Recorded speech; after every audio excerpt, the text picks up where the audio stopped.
और वो लोग वास करते थे और परमेश्वर को बोलते थे, प्रभु इस चट्टान में ऐसा क्या है कि तूने हमें रखा, क्या खाने पीने के कुछ भी नहीं।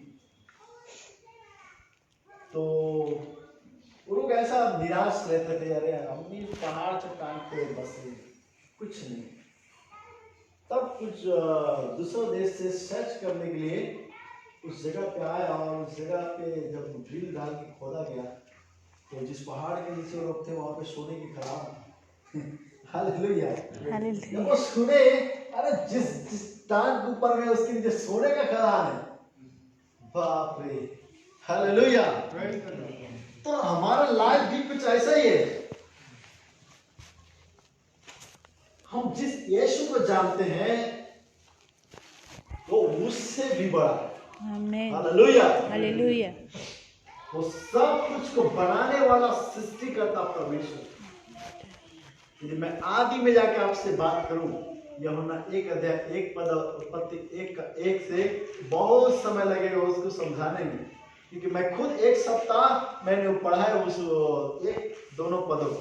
1 सप्ताह मैंने क्लास किया है, तब भी वो खत्म नहीं हुआ था। लास्ट में मुझसे बोला यहीं पे रोक देते कि आदि में क्या था। हालेलुया। हालेलुया। तो ये बहुत इंपॉर्टेंट है, बहुत मानने योग्य है कि परमेश्वर की सामर्थ क्या है। अब जब हवाई जहाज ऊपर में जाएंगे देखेंगे कुछ नहीं दिखेगा, एकदम बादल दिखेगा और कुछ भी नहीं। अब देखेंगे कभी आस पास रहता तो घर इतना छोटा छोटा दिखता है, कार तो चीटी के समान आदमी दिखाई भी नहीं देता। मैं देखते रहता हमेशा खिड़की साइड रहता, कभी भी आके अभी आया तो कोलकाता, छत्तीसगढ़ से रायपुर से कोलकाता, और बहुत ऊपर में ले गया, कुछ दिखाई नहीं देता। तो वो जो चीज, जो मेंटलिटी जो है, सोच जो है, परमेश्वर देखता है हम किस प्रकार का मन रखते हैं, किस प्रकार की सोच है, क्या स्वभाव है एक दूसरे के लिए, क्या हमारे अंदर एक दूसरे के लिए भलाई करने की इच्छा है, क्या उन्नति करने की इच्छा है। मेरे पास वहाँ सब कुछ है। मैं क्रिश्चियन लीडर में काम किया हूँ, डिस्ट्रिक्ट प्रेसिडेंट था। मेरे 2-3 लोग जो विधायक थे मेरे अच्छे फ्रेंड है, अभी भी है। और एक पॉलिटिकल पार्टी का जो पूर्व जो सीएम था वो भी मेरा अच्छा पहचानता था, क्रिश्चियन था।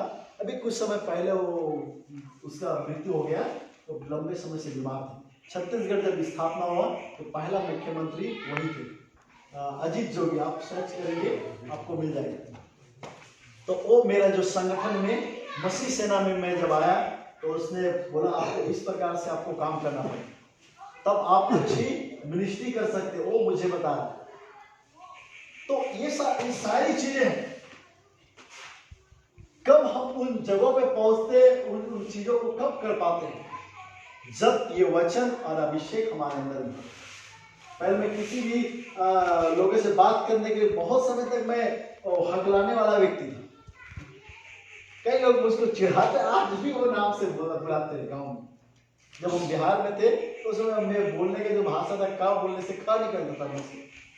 लेकिन अभी मैं किसी के सामने बात करूं तो मैं कोई प्रॉब्लम नहीं, मैं हर एक से अच्छा बात कर सकता हूं। हालेलुया। हालेलुया। तो ये सारी जो चीजें हैं, कब हम सीखते हैं किसी चीज पे फोकस है, ध्यान नहीं। मुझे बस यीशु के लिए काम करना है, उसके दासों के लिए काम करना है, उसके दासियों के लिए काम करना है, उसके चर्च के लिए काम करना है। वो उसको कोई सताए मत, इस पे मेरा ज्यादा फोकस था। मैं 3 साल इसके ऊपर मैं काम किया। मसीही समाज के अंदर मेरा जो काम था, पास्टर्स लोगों को मजबूत करने का, और मेरा बहुत अच्छा पकड़ आज भी वहां पे है। और अभी दिल्ली के कई बड़े जो इस साइड में जो लोग काम करते हैं उन लोगों के साथ भी अच्छा परिचय है। कोई भी प्रॉब्लम कहीं भी हो इंडिया की, वो लोग पास्टर का हेल्प करते हैं, उस समस्या से लोग निकालते हैं। हालेलुया।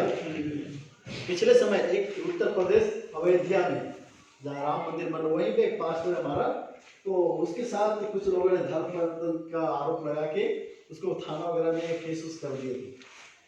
तो मैं बोला मैं अभी तो मिनिस्ट्री लाइन में हूँ, बट मैं आपको कुछ लोगों का कांटेक्ट दूंगा, आप उनसे बात कीजिए, वो लोग आपका हेल्प करेंगे। उन्होंने उसकी मदद किया और कुछ पैसा भी उनके लिए हेल्प किया। और हमारे छत्तीसगढ़ में नक्सली जो एरिया है बस्तर बोलते हैं उधर, नक्सली आपको पता होगा, नक्सली छत्तीसगढ़ में एक साइड में, उसके लिए छत्तीसगढ़ फेमस है। तो उस जगह में मसीही लोग हैं, आदिवासी लोग हैं, उन लोग प्रभु को जाने। तो बाकी जो लोग हैं आदिवासी, वो लोग बोले तुम लोग क्रिश्चियन हो गए, हमारे धर्म छोड़ दिए। उनका घर वगैरह सब तोड़ ताड़ के 15 से 20 घर तोड़े। ये करीबन 2014 से ये सिलसिला चल रहा है। मारपीट करना, गाली गलौज करना, उनके साथ गलत व्यवहार करना। अभी कुछ दिन पहले 14 घर को तोड़े, और उधर हमारे जो छत्तीसगढ़ का और लीडर है वो लोग जाकर एसपी और मुख्यमंत्री को आवेदन वगैरह दे करके उसको मुआवजा देने के लिए तैयार है। ये सारी चीजें, तो मैं भी उसमें बहुत एक्टिव था और बहुत एक्टिविटीज में सब में काम करने वाला व्यक्ति था। कई पास्टर को रात में जाते समय हमला किया, उसका सिर पूरा फट के बुरी तरह, उसको तो मर्डर करने वाले थे लोग, लेकिन प्रभु के दया से कोई आ गया तो वो लोग छोड़ के भाग गए। अगले दिन मुझे पता चला, मैं गया और वहाँ जो एक दो लोग हमारे पुलिस वाले भी उधर पहचान को भी विश्वासी है, तो मैंने बोला सर ऐसा सब बात है, आप इसमें हेल्प कीजिए। उसका केस वगैरह करके उस शायद पकड़ में तो नहीं आया, लेकिन बताया गया आप लोग बच के रहो, कभी भी ऐसे टाइम में आओ जाओ मत जहाँ पे आपको हमला हो सकती है। मैं आपको भी बता रहा हूँ, लोग आपको देखते हैं, आपकी सारी पर्सनालिटी लोगों से अलग है, आप अच्छे पहनते हैं, अच्छा आते जाते हैं, लोग सोचते हैं ये लोग को पैसा मिल रहा है इसलिए क्रिश्चियन बना रहे हैं, तो आपके लिए भी वो मुसीबत हो सकती है। साथ उनका समय जब आते जाते तो अकेला मत आया जाया करे, साथ में एक पास्टर कोई असिस्टेंट हो तो बेहतर है। कहीं भी जाते हैं 2 व्यक्ति साथ में जाए तो आपके लिए बहुत ही अच्छा होगा। हालेलुया। या तो शाम होने से पहले आप मीटिंग खत्म कर दे, वो बहुत बेहतर, ताकि आप अपने घर तक पहुंच सकें। मैं नहीं जानते हैं कि माहौल क्या है, लेकिन हम हमारे जगहों पे लोगों को यही सिखाते हैं। कोई भी 9 नंबर से कॉल आता है, ऐसा कुछ बोलते हैं, आप फटाक से जाइए, कुछ भी हो सकता है कि पास्टर जी मैं प्रॉब्लम में हूँ, आप आइए मेरे लिए प्रार्थना कर दें, मैं इस गाँव की जगह पे हूँ। आप ऐसे कभी भी आप मत जाइए ऐसी जगहों पर। कई लोगों बस के अंदर में भी सुसमाचार प्रचार करते हैं, वो बिल्कुल सही नहीं है। वहां भी एक ऐसे पास्टर प्रचार कर रहा था, तो आगे पीछे सब आरएसएस के लोग बैठे हुए थे, आगे गए, थाना में रुकवाया और उसको लेके अंदर कर दिया और अच्छा से थाने के अंदर उस पास्टर को धो दिया। तो इस प्रकार की चीजें आप ना करें, आप अच्छे गुण को प्रकट करें। वहां पे प्रेम, इंसानियत की जो महत्वता है दुनिया के अंदर में बहुत ज्यादा है। आप उस नाते किसी की हेल्प करते हैं, अच्छी बात है। लोग आपको पूछते हैं तो आप लास्ट में बता सकते हैं मैं एक पास्टर आदमी हूँ, और आप कॉन्टेक्ट नंबर ले लें, आपके लिए बेहतर होगा। मैं हमेशा आते जाते कुछ लोग मिल जाते हैं, मैं नंबर लेकर उनको कुछ लोग को बताता हूँ, कुछ लोग को बाद में बताता हूँ। मैं ये जैसा मुस्लिम है, आप लोग में मौलाना होता है, हमारे में पादरी होता है, पास्टर होता है, जो बाइबल से प्रचार करता है। और हम लोग सब पढ़ते हैं, हिंदू के सब शास्त्र पढ़ते हैं, मुस्लिम का सब शास्त्र पढ़ते हैं, और क्रिश्चियन में जो बाइबल है उसको भी पढ़ते हैं। तो वो बताने से लोगों को भी बहुत अच्छा लगता है, अरे आप ऐसा पढ़े हैं। मेरे पास एक किताब है जिसका नाम है भागवत गीता बाइबल, तीनों मिलकर एक बना। वहाँ पे लिखा है पुनर्जन्म के बारे में, जो बाकी शास्त्रों में जो लिखा है पुनर्जन्म क्या है और बाइबल क्या कहती है, वो सब स्पष्टता से। तो किताब है, आगे क्लास होगा था उसमें उसको भी ऐड कर सकते हैं उसके बारे में। तो ये सारी चीजें हैं, और मेरा एक ही अपेक्षा है आपसे, आप प्रार्थना करें, विश्वास करें, और जो काम आप कर रहे हैं उसको अच्छे ढंग से तरीका से करें, और अपने चर्च के लोगों को मेहनती बनाएं, परिश्रम करने वाला बनाएं। और आपके पास इधर बहुत लोगों के पास बहुत सारे जमीन है, उसका अच्छा उपयोग करें, आपके मिनिस्ट्री के लिए बहुत काम आ सकता है। तो मेरा अभी का संदेश मैं समाप्त करके आपको बाइबल के बारे में, बाइबल क्लास के बारे में आपको मैं बताना चाहता हूँ। हालेलुया। और मैं 2016 में एक बाइबल स्कूल हमने शुरू किया, क्योंकि क्रिश्चियन लीडरशिप में 100 से अधिक पास्टर थे, 150 से लगभग थे। तो हम सोचे ये लोग साथ खाली मसीह समाज का बैठक करने से होगा नहीं, कुछ यंग लोग हैं, जवान लोग हैं, तो एक काम करते हैं, हम ट्रेनिंग शुरू करते हैं। मेरे मन में है तो मैं 3 और लोगों को मेरे आसपास रहते उनको बुलाया। मैं बोला यार एक काम करते हैं, देखो सब तो हमारे फेवर में रहते हैं, क्यों ना उसको थोड़ा आत्मिक में लेके जाए। तो बोले क्या प्लान बताइए। मैं बोला एक काम करते हैं, बाइबल स्कूल शुरू करते हैं हमारी चर्च में। शुरुआत में हम लेंगे लोगों से 500-500 रुपये ले लेंगे, अब बाद में देखते हैं प्रभु उपाय करेगा, बट अभी शुरू करते हैं। डिग्री के लिए मेरा एक फ्रेंड है बाहर रहता, वो सर्टिफिकेट दूंगा बोला है, CGS DTS BTS का, उससे हम शुरू करते हैं। और हमने शुरू किया। फर्स्ट जो क्लास था लगभग उसमें बैठने लायक जगह नहीं था, इतने लोग वहाँ पे अटेंड हुए। सब लोग 5500 रुपया दे करके रजिस्ट्रेशन कराया, आधार कार्ड का कॉपी, यदि किसी ने बाइबल क्लास किया है पहले से उसके जेरॉक्स कॉपी, उसके पूरा नाम फोटो के साथ वहाँ पे जमा किए और लोग इंटर कर करके महीना में 3 दिन का क्लास हम लोग लेना शुरू किए। पहला जो सब्जेक्ट था वो होली स्पिरिट के ऊपर में था। तो इस प्रकार से हम लोगों ने वहाँ पे किया और हर महीना क्लास लेते थे, और जितने जो टीचर लोग थे हमारे उन सबको बुला बुला के उनके माध्यम से टीचिंग देना शुरू की। तो इसमें हमारा जो सब्जेक्ट था मैंने बताया पवित्र आत्मा की शिक्षा, बाइबल सर्वे। बाइबल सर्वे में 3 भाग हैं। एक सिंपल सामान्य तरीके से 1 घंटा में आपको उत्पत्ति से प्रकाशित वाक्य बोल दूँ, वो भी है।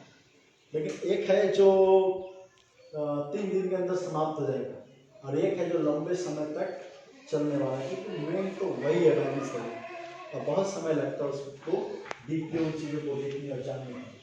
तो ये 3 चीज़ें हैं, और हम वो जगह परिस्थिति के अनुसार से बाइबल सर्वे को देखेंगे। अगला जो है किताब में, जैसे मैंने बताया कुरियन थॉमस के बारे में, उसका एक बुक है सिस्टमैटिक थियोलॉजी, धर्म विज्ञान प्रणाली। वहाँ 10 सब्जेक्ट है। पहला है बाइबल सर्वे, पवित्र आत्मा, परमेश्वर का के बारे में, उसका पूरा डिटेल्स, उसका स्वभाव, स्वरूप, उसका गुण, चरित्र, ये सब उसके बारे में। तो 4 पॉइंट जो है बहुत मायने रखता है। अगला है यीशु मसीह का जीवन, जन्म से लेकर मृत्यु तक की वो बातें वहाँ पर बताया गया है, बहुत अच्छे तरीके से समझाया गया है। उसके बाद है स्वर्गदूतों के बारे में। वो शब्द है वहाँ पे दूत और भूत शास्त्र, मतलब स्वर्गदूत और शैतान के बारे में। उसके बाद है कलीसिया शास्त्र, कलीसिया कब आया और उसमें कार्य क्या चल रहा है, और पवित्र आत्मा की योगदान क्या है, एक पास्टर का योगदान क्या है, उसके बारे में।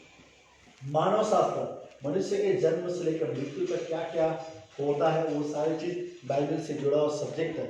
उसके बाद में अंतिम समय में न्याय एक शास्त्र है, और अंतिम दिनों में क्या क्या घटनाएं घटेगी, हमारे मरने के बाद क्या होगा, उस समय से लेकर एंड समय तक बाइबल क्या कहती है, उसके बारे में सब्जेक्ट है।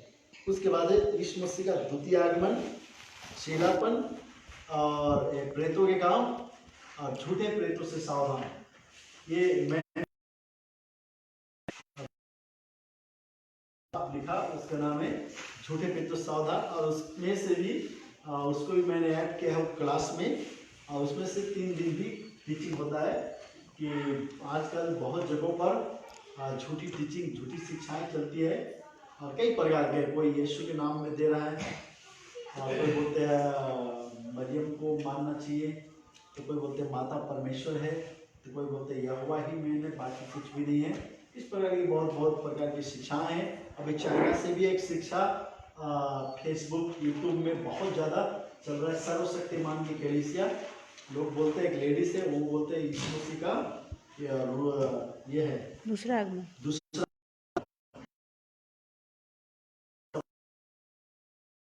चलाते, और उनका काफ़ी जब चाइना में सताव हुआ तो लोग न्यूयॉर्क में जाकर के सेटल होकर के वहाँ से लोग हैंडल करता। आप अपना व्हाट्सएप देखेंगे तो उसमें भी वो लोग ऐड होंगे कोई ना कोई ग्रुप में, हर जगह पर। मेरा भी कुछ पर्सनल व्हाट्सएप ग्रुप मैंने बनाया है मसीह का, तो उसमें भी वो लोग ऐड हो चुके, मुझे पता ही नहीं। लास्ट में मैंने देखा उसको उन सबको हटाना था। तो यूट्यूब में आपको मिलेगा, फेसबुक में मिलेगा, जो बिल्कुल ये नहीं है। और वो इंडिया के अंदर भी ब्रांच स्थापित करना चाहते हैं। ये गलत जो शिक्षाएं हैं, गलत जो टीचिंग है, वो सब के ऊपर में वहाँ पे लिखा हुआ है। और हम जो है जो एकदम नया व्यक्ति है, फर्स्ट टाइम क्लास कर रहा है, उनके लिए 1 साल के अंदर में, 1 साल मतलब महीना में 3 दिन, 1 साल के अंदर उसको CTH दे सकते हैं, और ज़्यादा एक्टिव है तो DTH दे सकते हैं। और पास्टर्स लोग हैं जिन्होंने फील्ड में काम कर रहे 4 साल 5 साल, उनको 1 साल के अंदर 1 DTH का सर्टिफिकेट दे सकते हैं। तो इस प्रकार की ये है। और जो सर्टिफिकेट उसकी मान्यता है, कुछ लोग US में रहते हैं।